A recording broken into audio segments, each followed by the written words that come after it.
Boa tarde a todo mundo. Meu nome é Fernando Sampaio, eu sou diretor executivo da BIEX.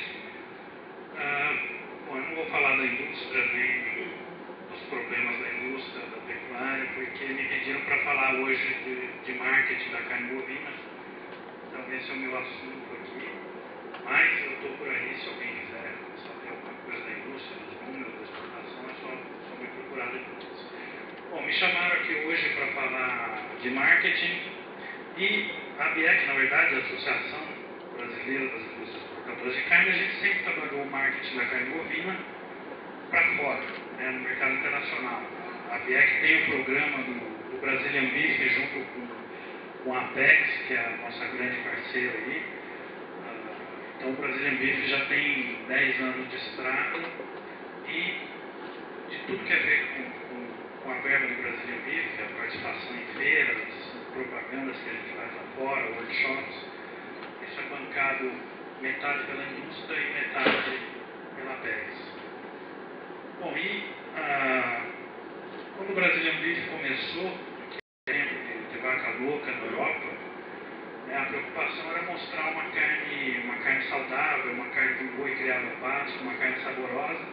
Então essa sempre foi a imagem que a gente quis vender do Brasil e da carne brasileira para o mundo. Esse boi criado ali no capim, essa carne saborosa. E isso apareceu, como eu falei, em decorrência da vaca louca, de toda a desconfiança que a carne bovina causava naquela época. E hoje a gente está querendo rever isso. O Brasil, na verdade, não tem uma carne só, nós temos vários tipos de carne. E o Brasil tem condições de atender diferentes mercados com a carne que nós produzimos aqui. Então, você quer boi criado a pasto, a gente tem. Se você quer uma carne magra de negócio, a gente tem. Se você quer uma carne marmorizada, criada no confinamento, dá para fazer. Tem ângulos, tem carne orgânica lá no Pantanal. Então, a gente tem uma diversidade, uma vantagem competitiva muito grande de tipos de carnes diferentes para mercados diferentes.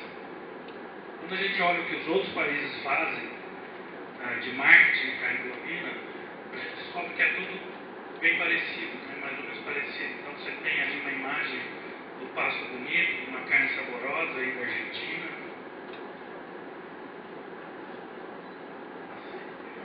Na Austrália aqui lá seca danada, mas eles põem um pasto verdinho na foto para ficar bonito também. Um bife ali bonito aparecendo. Até na Irlanda, tudo verdinho, uma carne bonita.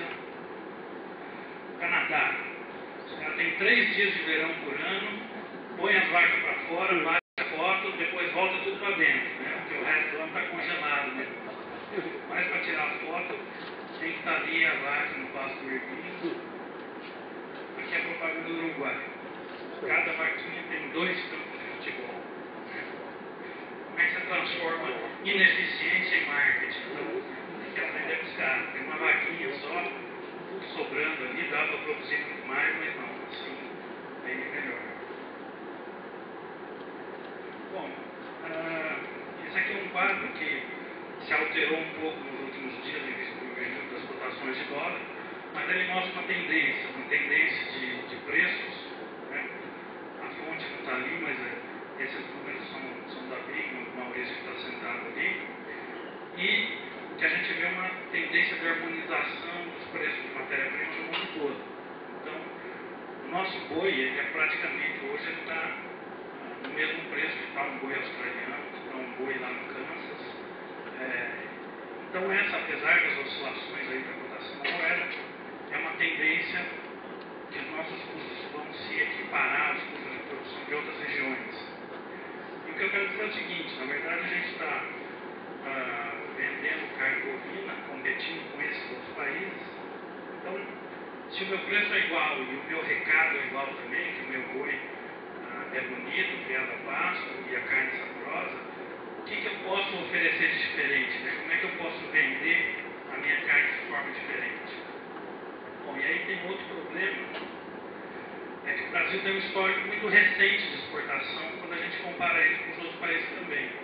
O Brasil, apesar da pecuária estar aqui desde a colonização, a gente começou a exportar carne mesmo para valer foi na última década. Então isso foi um crescimento muito rápido, num período de tempo muito curto, e quando o pessoal olhou, o Brasil virou o maior exportador de carne mundial, né? Como é que isso aconteceu? E a história que está sendo contada para todo mundo é essa aqui, né? A do boi no mato queimado. Então isso acabou virando um estereótipo que está sendo vendido para o Brasil mundo afora. O Brasil está produzindo carne e está destruindo a floresta para criar boi. E a gente sabe que isso não é verdade, essa não é a história da pecuária brasileira. A pecuária é muito maior que isso. A gente não pode negar que existem problemas nas regiões de fronteira, mas isso fez parte do processo histórico de ocupação do território brasileiro. Todo mundo sabe, desde a Constituição do Brasil, que sucessivos governos brasileiros incentivaram a ocupação e a migração para o oeste e para o norte do país. Eu vivi isso. Meu pai se formou em 71, foi trabalhar em Alta Floresta para derrubar a floresta lá, porque tinha crédito para isso. Eu morei no Pará depois também. Então, eu vivi isso na pele, vi isso acontecendo. E o Scott falou isso, por opção agora, o Brasil está está freando essa ocupação do território, esse ciclo de desenvolvimento, para entrar numa outra etapa. A gente está dizendo agora. Já deu, né? A gente tem uma outra consciência que é essa da preservação e a gente precisa trabalhar de outra forma. Tudo bem, é uma opção que o país está fazendo e a gente está participando disso. Mas essa imagem é que ficou no mercado, é que está sendo vendido aí, e isso tem afetado a imagem da nossa indústria, do nosso produto e das pessoas também, né? Dos pecuaristas, de todo mundo que trabalha com isso. Bom, então a gente vê aí aparecendo na mídia internacional, né, que a carne brasileira está vindo do desmatamento, está vindo do trabalho escravo.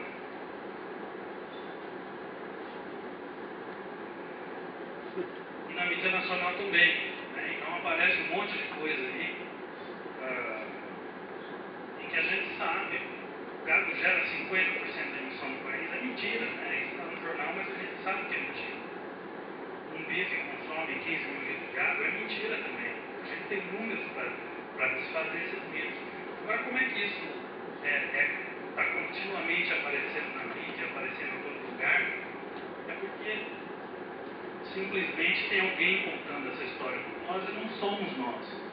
Né? Alguém está contando a história da carne e da pecuária e a gente, do nosso lado, não estamos falando nada. Então,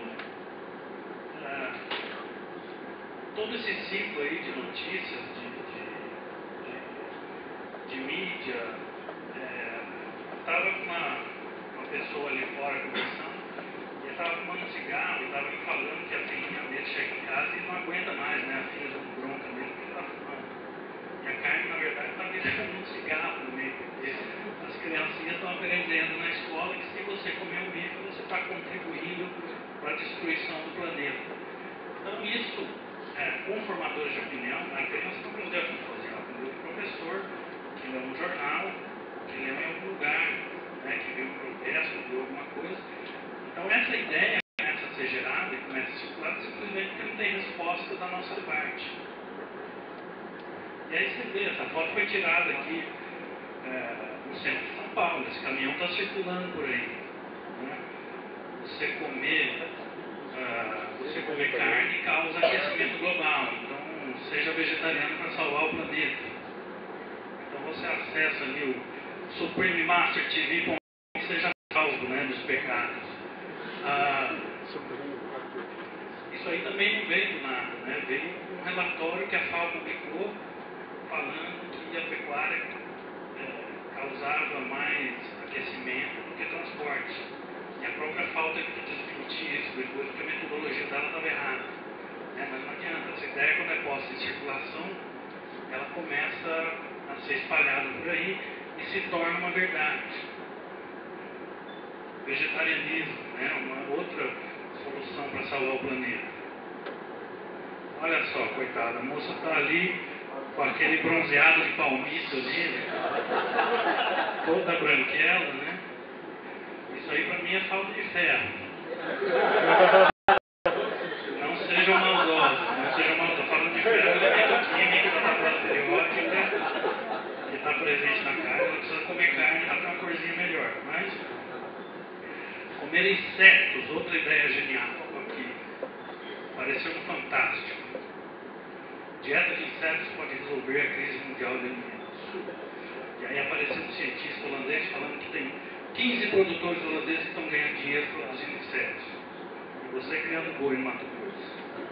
Vamos lá.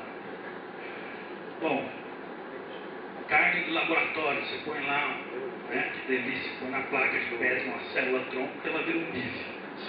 Outra solução genial para os problemas da humanidade. Essa aqui eu preciso traduzir para você. Você sabe, tem um prêmio Nobel e tem um prêmio Ig Nobel, né? O japonês aqui está fazendo carne e reciclando proteína de fezes humanas. Não é essa dieta sustentável do futuro. Tem coisa mais sustentável que você comer o seu próprio cocô? Não tem. Não. Prêmio Ig Nobel aí para o japonês. Bom, eu li num jornal outro dia uma coluna, um desses colunistas metidos aqui, né? O cara veio na cidade, nunca foi na roça, mas ele estava falando de outra coisa, estava falando que era um absurdo deixar tanto carros licenciados na cidade de São Paulo, porque o trânsito estava um caos. E na verdade tem um monte de desgraçado aí que andou a vida inteira de ônibus e bicicleta e pela primeira vez na vida tem a chance de comprar um carro e agora estão dizendo, não, você não pode comprar porque vai piorar o trânsito, né? Bom, eu não sei qual que é a solução do trânsito de São Paulo, mas para cá é a mesma coisa. O que está acontecendo é que está se vendendo uma ideia de que se o planeta inteiro começar a comer carne, vai ser um caos, vai ser aquecimento global, devastação da floresta, o sertão vai virar mar, o mar vai virar sertão, o mundo vai acabar. Porque China aumentando o consumo, América Latina aumentando o consumo, na verdade metade do consumo, a previsão da própria FAO é que até 2020, metade de todo o crescimento do consumo, metade vai vir da Ásia. Ásia e América Latina vão responder por 70%, eu acho, desse crescimento de consumo. Então, são pessoas que pela primeira vez na vida estão tendo a chance de colocar, por causa do crescimento econômico, estão tendo a chance de colocar um pouquinho de carne no prato das famílias. E o que estão dizendo é que se todo mundo começar a comer carne, o mundo vai acabar. Porque a pecuária é prejudicial para o planeta, porque essa carne vai vir do Brasil e o Brasil vai desmatar. E eu pus esse vídeo aqui, na verdade não é só o print screen aí, mas eu acho que todo mundo devia assistir esse vídeo uma vez. Eu assisti uma vez. Essa mulher é uma escritora nigeriana e esse discurso dela aí no TED, essa palestra dela, ela fala do perigo da história única. A história única, ela conta a história dela, né? Ela é nigeriana, filha de pais universitários, então ela conta na infância dela, quando ela lia livros, eram livros ingleses. Os personagens eram todas criancinhas loiras, de olhos azuis, que comiam maçã. Ela achava que ela queria ser escritora e ela achava que para escrever uma história, os personagens dela tinham que ser também loiro, comer maçã. Então ela tinha esse estereótipo da literatura. Depois ela foi para os Estados Unidos e ela tinha uma colega de quarto americana que queria saber qual era a música da tribo dela. Né? Ela pôs um CD da Mariah Carey lá para a americana escutar, porque ela achava que a americana achava que na África todo mundo vinha de uma tribo, todo mundo era miserável, entrava em guerra. Então, o que ela fala é que esses estereótipos que são criados, na verdade é uma forma de poder que você tem sobre outra pessoa. É uma forma de você tirar a dignidade da outra pessoa. Então, criar um estereótipo em cima dos produtores rurais brasileiros, dos pecuaristas brasileiros, de que aquele cara é um conservador, que ele é um reacionário, que ele não aceita a modernidade, não quer cumprir a lei. Então isso foi criado como uma forma de tirar a dignidade dessas pessoas, uma forma de você cria um estereótipo, você acaba criando uma história única para todo um setor. Como é que a gente faz para reverter esse quadro? Então, o que a BR está se propondo fazer é um setor que sempre existiu uma relação tensa entre frigorífico e produtor. A gente está tentando trabalhar junto, pelo menos na comunicação, para quem olhar de fora escutar uma outra história sobre a pecuária e sobre a carne brasileira. Então a gente quer criar uma linguagem setorial e contar as nossas histórias, o nosso ponto de vista. Então eu falei para vocês que eu morei no Pará, morei no Mato Grosso do Sul, meu pai morou lá em Alta Floresta, o Luciano aqui tem outra história, o Scott tem outra história. Então tem várias histórias de gente que está trabalhando na pecuária, que está vivendo a pecuária, que está investindo, que está melhorando. E a gente vê isso nos números aparecendo, o Brasil produzindo cada vez mais, uma área cada vez menor de pastagens.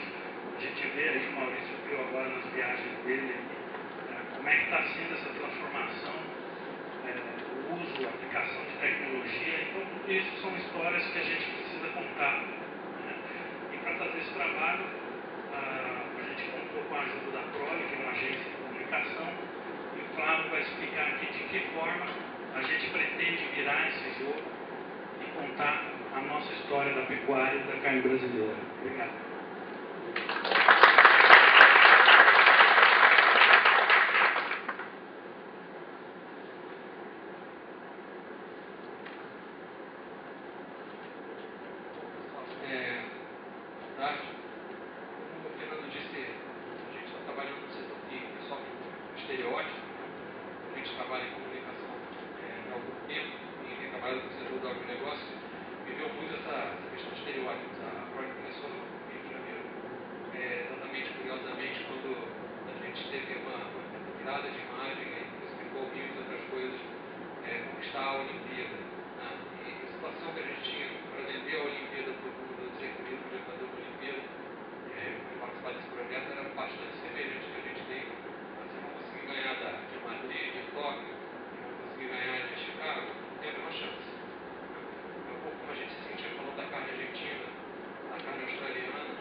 Brasilianvida.org. E tem uma série de outros projetos associados a isso, inclusive o Projeto Pecuária do Brasil. Isso começou, na verdade, com o Projeto Pecuária do Brasil. A BX voltou para dentro do setor e pediu que o setor começasse a informar, pegar as histórias, casos de sucesso, para que a gente pudesse ir a campo e filmar isso. E o que foi interessante é que a gente não sabia o que esperar. E logo no primeiro evento, houve ONGs procurando para falar de pecuária orgânica, quer dizer, houve vontade de participar no programa. Então a gente tem uma carência do próprio setor de se apresentar em conjunto.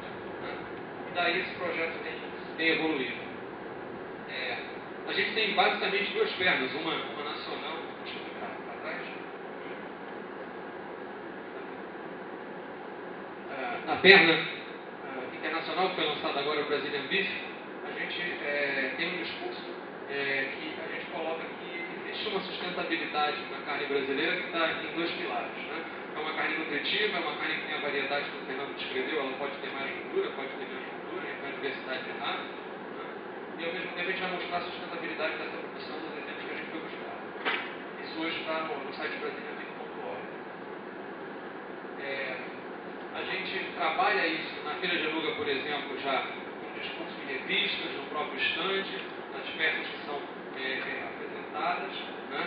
E o mais interessante é o seguinte: a gente sabe, está ouvindo falar aqui exemplos sobre feira, pós-venda, comunicação. Se você não faz isso tudo casado, você perde oportunidades. Então, a feira, ela vai remeter a um pós-venda que continua no site, por exemplo. A gente direciona para que haja um acompanhamento e a gente possa fidelizar quem está na feira através do site. A gente vai agora ter uma campanha provavelmente de e-mail marketing com aqueles que nos buscaram na feira e outros que demonstraram interesse, né?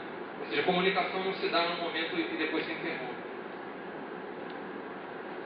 Em Anuga, por exemplo, uma das ações simbólicas que foi feita foi o uso da bicicleta num dia. Na verdade, o pessoal perdeu peso aí porque tinha que andar de bicicleta todo dia do pavilhão para o hotel, né? Chovendo, estava frio. Mas foi uma atividade interessante porque o único estande que usava materiais reciclados, materiais naturais na feira toda, até onde eu pude ver, era o estande brasileiro. Então isso já deu uma mensagem subliminar de conforto, de receber bem as pessoas que você não via nos outros espaços. Vocês terem uma ideia, o que vocês estão vendo aí são materiais naturais. Essa grama da parede ela era regada, né? Então, quer dizer, havia todo um cuidado de passar uma mensagem, receber as pessoas apontando qual era o caminho que o setor queria andar.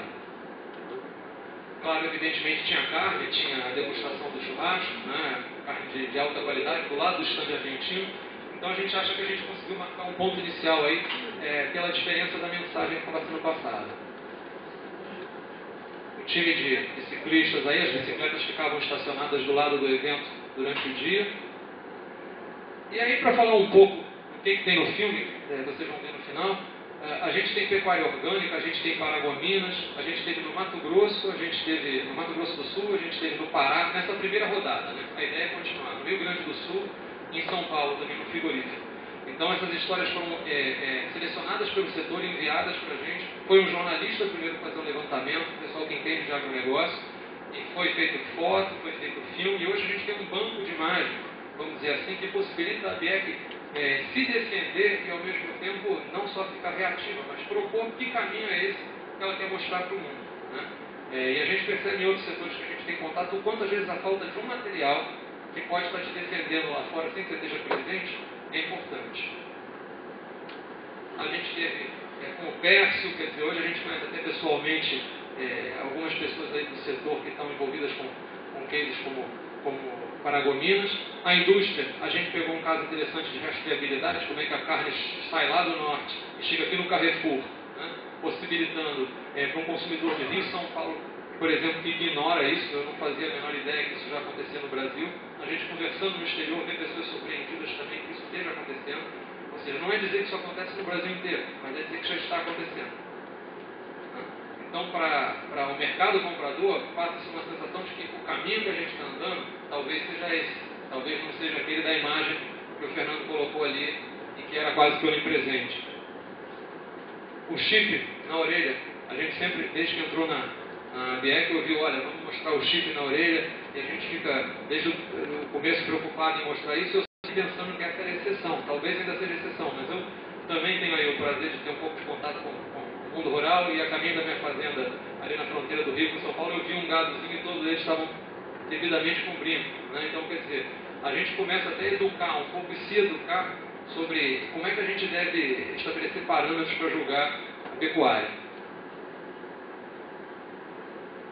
A gente já mostrou algumas histórias de integração, por exemplo, gado, floresta, agricultura, né? E isso é uma coisa também que para o exterior repercute bem. Você espera realmente que a floresta não consiga conviver com a pecuária, e a gente tem alguns casos que já desmentem isso.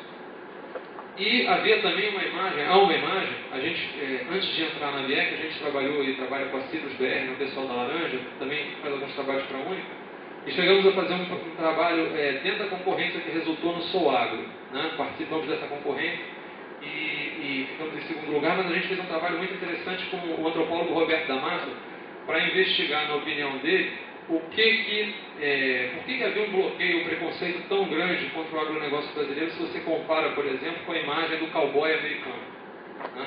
Que é uma figura ligada ao campo nos Estados Unidos, é um herói. Né?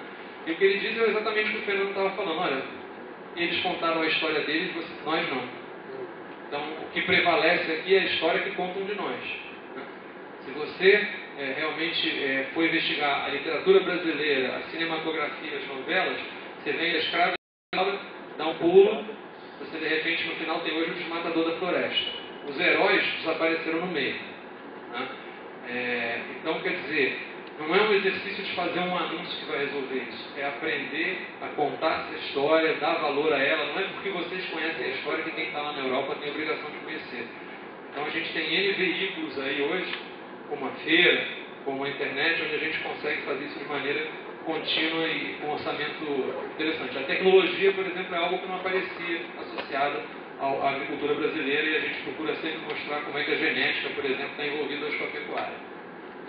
O Projeto Pecuária do Brasil funciona também dialogando com o Brazilian Beef, mas ele tem o foco no mercado nacional, em buscar essas histórias e em trazer os exemplos. Não é uma coisa que vem daqui para lá, ao contrário. Né? Se surgirem ideias e sugestões aqui, vão ser muito bem recebidas. Olha, vocês devem ver lá tal caso em tal estado. A gente tem uma equipe, filtra isso e procura ver se é possível incluir isso no projeto. Eu citei aqui a questão do Roberto da Mata, tem a citação dele aqui.